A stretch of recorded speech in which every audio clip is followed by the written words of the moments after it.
नमस्कार। आज हम एक ऐसी कहानी के बारे में बात करेंगे जो हमारे टेक्नोलॉजी से जुड़े सबसे गहरे डर को कुरेदती है। ये कहानी है एक ऐसे फोन की जिसे पाना तो आसान था, लेकिन शायद उसे उठाना ही नहीं चाहिए था। एक फोन जो खुद कॉल करता था। अच्छा, कहानी में आगे बढ़ने से पहले बस एक सवाल।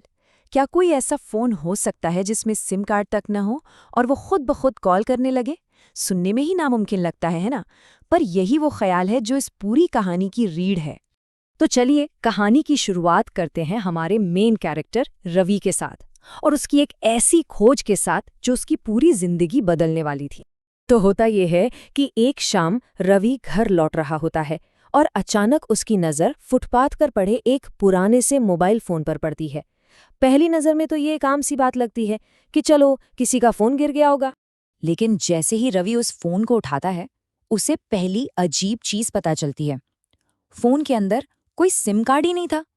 मतलब ये तो बस एक बेकार सा डिब्बा हुआ है, राइट? ना इससे कॉल हो सकती है, ना ही इस पर कोई कॉल आ सकती है। खैर, रवि उस फ़ोन को अपने साथ घर ले आता है और बस यहीं से असली कहानी शुरू होती है।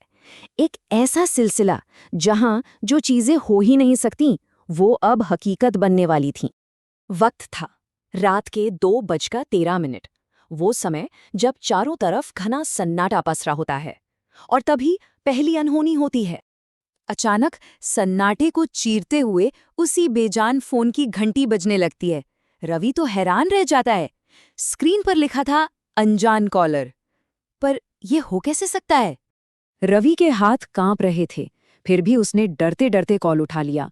दूसरी तरफ पूरी खामोशी थी, सिवाय किसी के बहुत भारी गहरी सांसें लेने की आवाज के। बस वही आवाज उसके कानों में गूंज रही थी। और ये कोई एक बार की बात नहीं थी। अगली रात ठीक उसी समय 2:13 पर फोन फिर से बज उठता है। अब रवि को समझ आ गया था कि ये कोई मजाक नहीं है, बल्कि ये एक भयानक सिलसिला शुरू हो चुका है।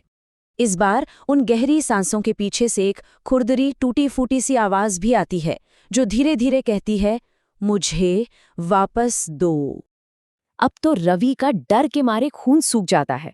वो सोचता है कि इस मनहूस फोन को अभी फेंक दूं, इस बला से हमेशा के लिए पीछा छुड़ा लूं। लेकिन पता नहीं क्यों वो ऐसा कर नहीं पाता। अब तक ये सब एक रहस्य था, एक मिस्ट्री। लेकिन तीसरी रात ये रहस्य एक ऐसे जानलेवा खतरे में बदल गया जिसका निशाना सिर्फ और सिर्फ रवि था।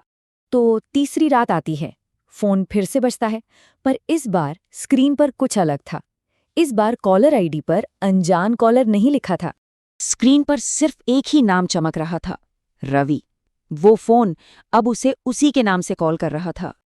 घबराहट में कांपते हाथों से रवि ने फिर भी कॉल उठा लिया और जो आवाज उसने सुनी वो किसी और की नहीं बल्कि उसकी अपनी ही थी। उसी की घबराई हुई आवाज जो कह रही थी, फोन मत उठाना। और फिर वही आवाज, उसकी अपनी ही आवाज, धीरे से फुसफुसाई, वो तुम्हारे पीछे खड़ा है। रवि की तो जैसे सांस ही अटक जाती है। वो हिम्मत करके पीछे मुड़ता है तो देखता है कि कमरे में कोई नहीं था, बिल्कुल खाली। लेकिन तभी फोन का कैमरा अपने आप चालू हो जाता है और स्क्रीन पर जो दिखता है उससे उसकी रूह कांप जाती है। स्क्रीन में उसके ठीक पीछे एक काली परछाई खड़ी थी। उस भयानक रात के बाद आखिर हुआ क्या? रवि का क्या बना? अगली सुबह घर में एक अजीब सी बेचैन करने वाली खामोशी थी। कमरा पूरी तरह से खाली था। रवि वहां नहीं था। वहां बिस्तर पर सिर्फ वही पुराना मोबाइल फोन पड़ा हुआ था। रवि गायब हो चुका था।